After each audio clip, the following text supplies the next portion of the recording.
हाँ बतावा। बिकाए आइल सरफ। अरे, सुना तनी? हाँ हाँ सुना तनी। बिकाए आइल सरफ लेला माला काइन हो बिकाए आइल सरफ।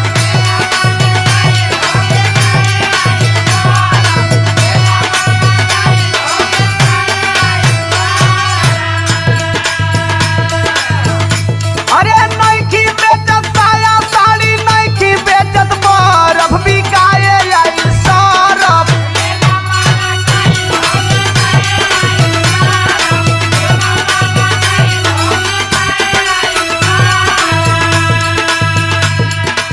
सुना। हाँ जी बोली बोली। बना लो अपन बहन। अरे? आहवा सरफ वाला हो बना लो अपन बहन। जय हो पानी बाबा जय हो। बढ़िया गाड़ी से आ गई बड़ी।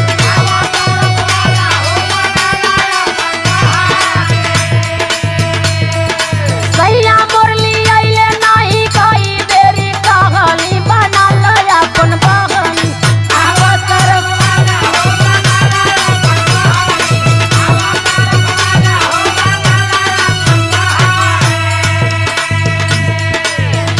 ए सरफ वाला हाँ मैं मलकिन बोली। कैसे देथवा हो?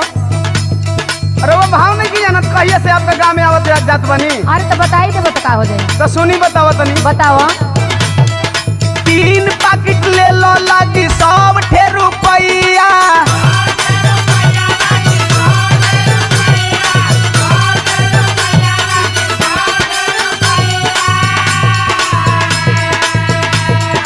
ऐसे सस्ता मार्केट से लइहे नहीं भैया।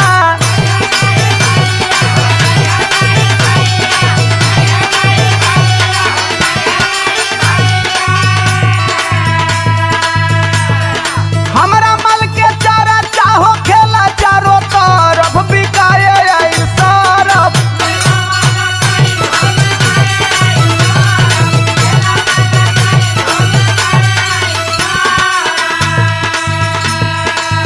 ई कौना कंपनी के सरफ हो? 100 रुपया में 3 गो। सुना। हाँ तनी सुनावा। सस्ता सस्ता माल बेची करे लो तू ठगिया। ए सोच ले एक वाला ठीक मत काटा। अरे मैंने कोई नहीं सकता नहीं।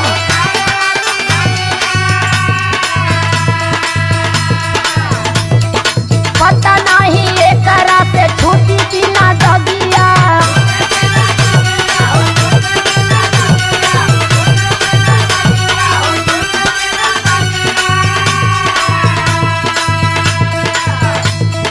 यूज कैली ब्रांड जहिया बाबा घरवा रहली बना लो अपन बहनी। मारे तू ब्रांडेड माल यूज करलू का? और का बुझत हुआ? हमारा सामान ब्रांडेड बा। अच्छा वो तो पते चलिए फिर। सुना बोला। ज्यादा बतियाइला न हम लफकाप हो।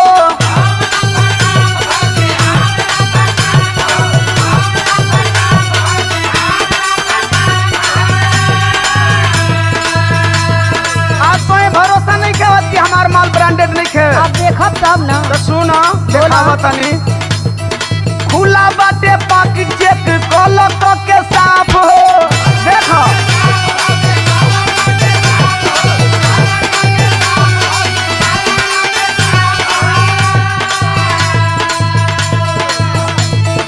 बतिया दीवानावा बोलेला बिना हरफ बिकाए आइल सरफ।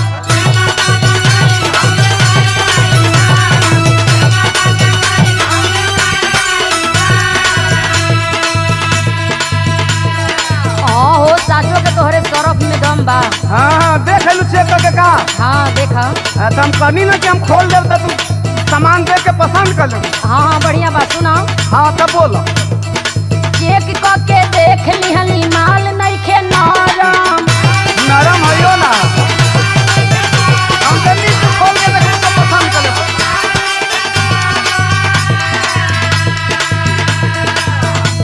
आ दे दो 3 पैकेट निकल मानवा के भरम। शंका का समाधान हो गई। हाँ हो।